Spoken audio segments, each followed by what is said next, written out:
So that's a great question. And I think that the first thing that we have to realize and acknowledge is that everyone brings a different type of value to what we're doing. And so this, for me, this topic is important because I have a son with autism. And if you look at the statistics, depending on what studies you look at, somewhere between 50 and 70% of people with autism do not find a career later in their life. They aren't able to support themselves. And so to me, this topic's important for that purpose. It's a little slightly different than yours, but similar. Um, and I think identifying first that everyone has value is necessary. That second, that we may need to change how our environments function so that we can accept others into them. An example of that would be, it wasn't until 4 years ago that the office that I worked in had an elevator to our second floor where our primary office was in our warehouse. Um, that meant that a few years before that, we had a team member who had cerebral palsy, and he could not attend any meeting on the second floor without kind of struggling to get up the steps, which is nearly impossible for him, especially as things got worse.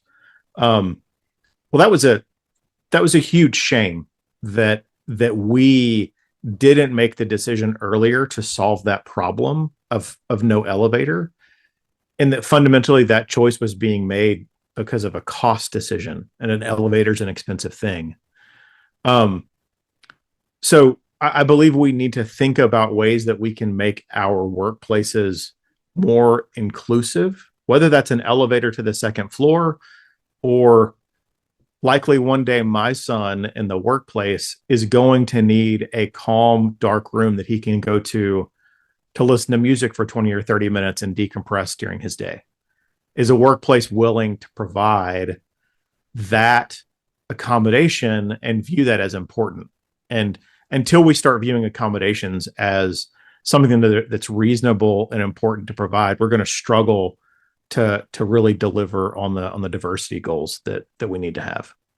Yeah, so building on your last answer then, as a dad with a child with special needs and your experience in the corporate sector, I'm curious, what's your message to managers and decision makers about the importance of really embracing people with disabilities as a pillar and a strength and hiring them and providing a competitive advantage? What would be your message to senior management and executives, my friend?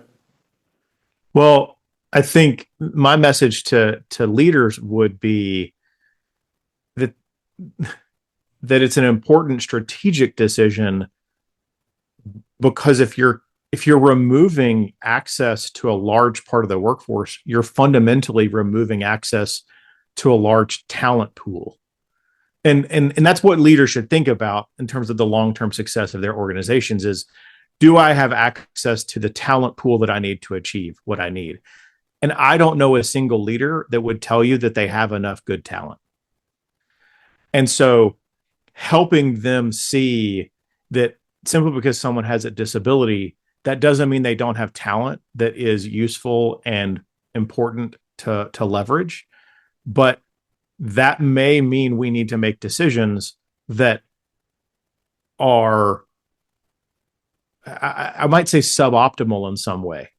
Meaning, if we optimize everything based on what we would call a typical person, we fundamentally will exclude huge swaths of the community. And so that optimization problem is one that we have to, I would say, think about differently than just dollars and cents. Mm-hmm. Because until we embrace that there is a depth that isn't just a dollar and cents sort of depth, we won't be able to reach that. And I don't think I answered your question very well, actually.